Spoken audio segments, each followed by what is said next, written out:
G'day ladies and gentlemen, Aussie Starcraft here. Super excited to be bringing you some more slick Heart of the Swarm action, and this evening we're going to be seeing Protoss vs Zerg series. In the top right hand corner is our blue Protoss player.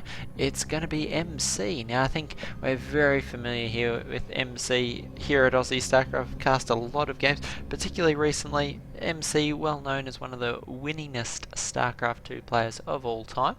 In the top left hand corner, as his opponent, it's going to be our red Zerg player, Vortix. Now, for those of you who aren't familiar with Vortix, Vortix is a Spanish Zerg player. Actually been doing very well at the start of 2014. Picked up a number of wins in some smaller tournaments that have been happening around the place. And just quite successful overall. Many players know him as the younger brother of Lucifron.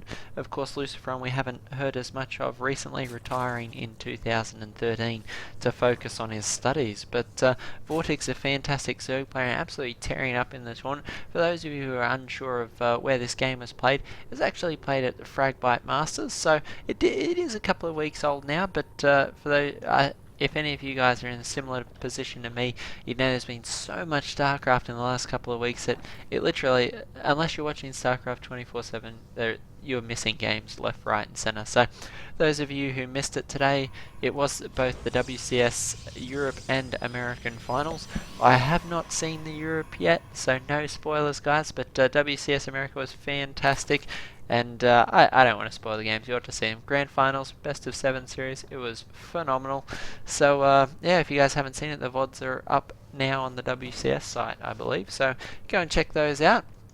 We're going to be seeing what these two have in store. MC, always his own unique playstyle. I'll be curious to see how Vortix plays it out. Of course, Habitation Station, this is one of the last times we'll be seeing it. It should drop out of the map pool at midnight tonight. So we'll see what happens with the Season 3 maps. I imagine there'll be a few different ones. We'll probably do a video of the map changes when they're posted. But just... excited to see what new maps have to offer. Of course, we've seen a big rotation the Season 2 maps. It'll be really interesting to see what they decide to rotate in and out of the pool. I think Habitation Station's just about run its course. We did see a fantastic game on it today, and for those of you who thought they've seen everything, you know, Terran lift off and go to the gold, and we saw just about the silliest Protoss response that I think we've ever seen. So for those who haven't seen it, you ought to check out the VOD, but we'll see just how Vortix and MC decide to interact. The gold bases always prone to mix things up a little bit here at Habitation Station, but actually looks like Vortix is going to move out with a few slow links. Make it difficult for MC to secure his natural expansion. Vortix, of course, grabbing his after his spawning pool. We have MC actually warping his first century warp gate almost concluded now, actually going up to 3 gateways. So quite easy for Protoss players with these sort of 3 gateway openings to put on a lot of pressure onto the Zerg player, particularly if the Zerg gets a little bit too money hungry, decides to grab a 3rd base too quickly. Protoss puts on a lot of pressure and just cracks it like... ooh, what's a fitting metaphor for that? Cracks it like a watermelon being hit by a baseball bat. So, gotta be super careful. If Zerg players get too greedy, the Protoss have really perfected the art of pressuring that quick 3rd base, particularly the Sun Gate train, always very popular.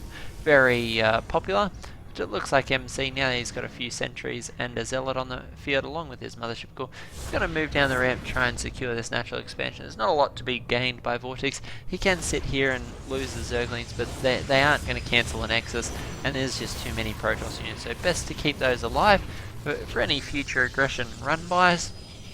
And MC will secure that nice and safely. The real question is, does MC go for a Robo Opener or a Stargate from here? We have a Hallucinated Phoenix moving out now. By the time that intel's gathered, MC's pylon will be finished up, and I imagine on Habitation Station we do see almost a 50-50 mix of Robo and Stargate openers. I quite like the Stargate openers versus Zerg, make it very difficult for the Mutalist play to really gain much traction. But we'll see what MC decides to go with. He does have quite excellent Immortal control, so Immortal Sentry all-ins, those sorts of two base plays certainly not off limits here. And now that he's got that scout, if we see indeed it is going to be a Stargate, is going to be another hallucinated Phoenix, just going to get a full scout off on that main base, as the first Phoenix did drop before seeing the Roach Warren, so MC going to grab that intel now with a second hallucinated Phoenix. Very important to keep the scouting. There's plenty of overlords on the map, so you'll see that Vortix will be very aware of what MC's doing. He's going to move those through the main base to scout. Though the problem for Vortix is as soon as the first Phoenix come out of this state, if indeed it's Phoenix, we have seen a lot of Oracles, but Phoenix certainly very popular too. Indeed, a Phoenix will be coming out. There's potential for at least 3 Overlord kills on this Phoenix, maybe a 4th if this Overlord doesn't manage to retreat in time. So, and even a 5th out here, so this Phoenix could actually get a heck of a lot of work done, providing they scout in the right direction. So, Phoenix going to pull back, probably snipe. Oh, actually, the Overlord, the main's going to die quite quickly from the Stalkers. A few Zerglings making a natural expansion. Nice force field there. He's going to pin them in place, and looks like only the one worker or 2 workers went down, so all right value from those Zerglings, but certainly not getting as much work done as Vortix perhaps would have liked. So these 2 Phoenix are going to be moving out across the map, making their way towards this third base. Plenty of spores going down at all locations, so the Phoenix won't be able to get too much harassment done, but as we mentioned before, there's a heck of a lot of Overlords out in the middle of this map, so a lot of these Overlords could actually fall here. Not only with that supply cap, Vortix, it would actually, it's 500 or 600 minerals that he'll have to funnel into replacement Overlords. We can see Vortix actually trying to pull a few of these back into the safety of his base, wants to ensure that he doesn't lose too many to the Phoenix, and it looks like one will make it, but a second one will be picked off as a third Phoenix is added to the group.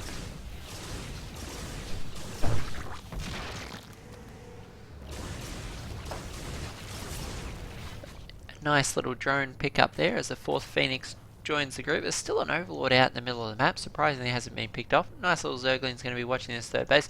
MC with so many potential force fields here on these sentries, going to move out and take that base very confidently, throwing down the pylon here.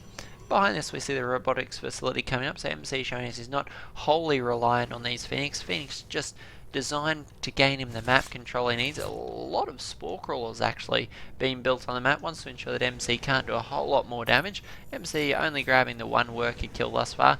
We see him dancing back and forward between these 2 bases, and it is a great idea for Protoss players. If you build these Phoenix and they aren't getting the work done you need, you know you've picked off the free Overlords around the map, and you're just trying to get in a few of those drone kills, but unfortunately well positioned spore crawlers making life very difficult. I'd advise what MC was doing. Hover there between the bases, because often the rally point for units will force units out of the main base down that ramp, and your Phoenix can get a few either drone kills, or if you're lucky you'll get a few of these Hydralisks as they move between bases. So just stay active with those Phoenix, ensure you don't fly over a big group of Hydralisks, and perhaps you can pick off 1 or 2, and it does actually make a lot of difference. Massive difference between 5 Hydralisks and 10. 5 Hydralisks could be completely destroyed by the Phoenix, or at least disabled with the Graviton beam.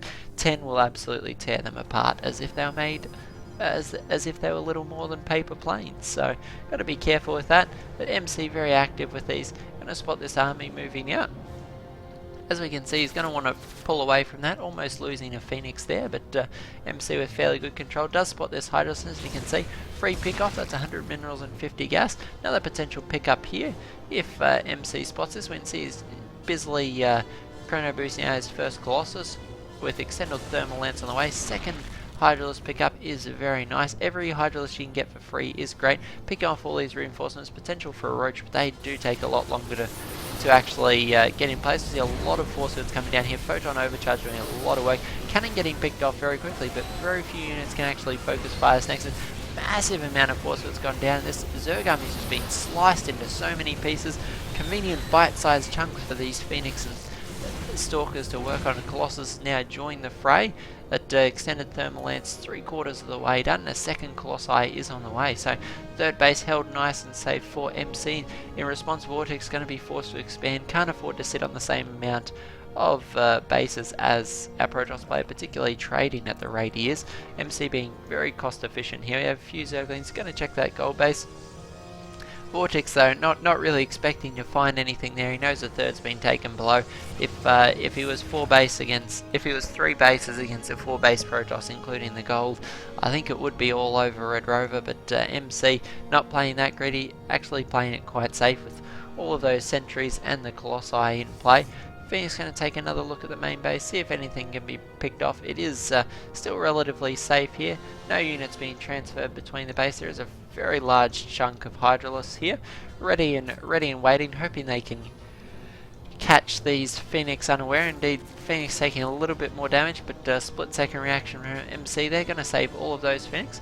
We actually see the ground upgrades coming along nicely. You see the first Mutalisk on the way as well, so potential for a Mutalisk tech switch. A couple of Corruptors also out. Now this is crucial. If you are going to tech switch into Mutalisk against a Protoss player that's already shown you 5 Phoenix, you need to have Corruptors, otherwise your Mutalisk would just get destroyed. The Corruptors on the other hand, plenty of armor. As you can see, 2 armor.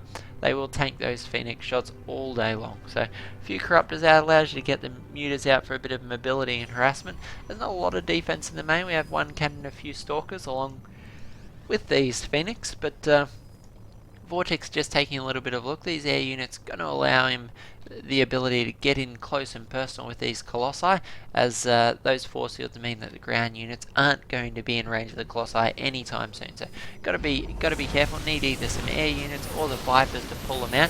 We see this air just going straight for the Colossi. We see 1 Colossi has already dropped, but these 6 Phoenix now are going to be chasing down these Corruptors. Nice control on the Corruptors is going to do some damage to the Phoenix. Unfortunately, a lot of Stalkers on the ground. Force fields keeping most of this ground army out. The Corruptors managing to take out the Colossi, but a big blink forward from the Stalkers is going to do a lot of damage to those Corruptors. Phoenix getting nice and bold here, chasing the Corruptors down.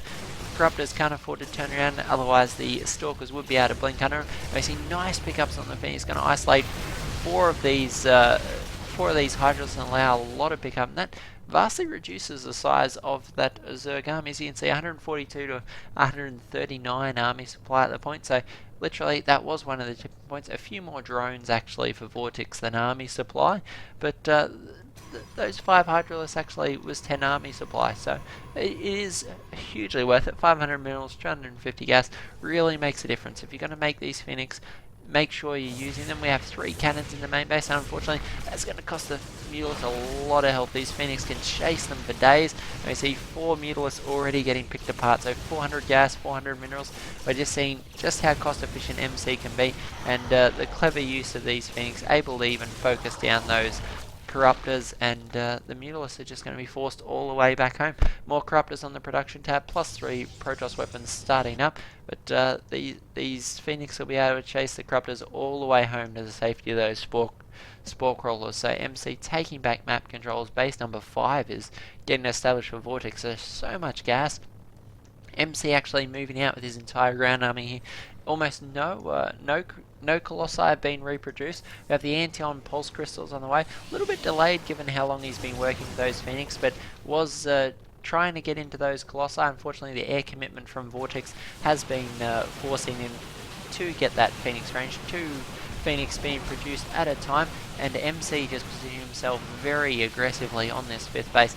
Unfortunately for MC, there's a very narrow ramp. If Vortix was in position, life would be very difficult, but a nice time orb there's going to really prevent these Zerg units from getting in the position they need. The Mothership core has dropped out, but a nice blink from these Stalkers actually going to pick up a lot of these Corruptors, and the Phoenix are going to finish off what little remain. We see the supplies relatively even between these 2 players, but not enough of the Zerg armies actually in this engagement. We have more Protoss units being warped in, a massive warping of Zealots. Going to be another 12 army supply, and unfortunately Vortix, that is too much. That's the straw that breaks the camel's back, or the Zealot that breaks the camel's back. So MC able to take that game in quite a convincing style there at the end, but I liked Vortix ideas, the early pressure with the Zerglings and Hydras. It is a very dangerous composition to go up against Protoss players with. Unfortunately, the Colossi was there just in time. A few of those Hydras getting picked off, it does make the difference. MC with so many force fields though. Protoss players, take a leaf out of MC's book. If you want to get aggressive and take a quick... Sorry, not if you want to get economic and take a quick 3rd base, ensure that you have enough force fields to chop that Zerg army into tiny little pieces that made that battle a lot more manageable. What really should have been quite difficult for MC became a much simpler engagement. So Protoss players, hope you guys enjoy that. We have a lot of other games, both from Fragbite Masters and some other tournaments that have been occurring around the place. So I hope you guys enjoyed it. We've got plenty more games coming up after this. So if it's your first time on the channel, I hope you enjoyed it. By all means, please subscribe. We love hearing from you and having you here on the channel. So let us know down below if there's any games you'd like to see cast. Either shoot us an email to aussiestarcraftreplays@gmail.com, or let us know in the comments down below any other thoughts or feelings you may have, and let us know how excited you are for Season 3 that's kicking off tomorrow. So thanks guys, this is Aussie Starcraft, and I'll catch you in the next cast.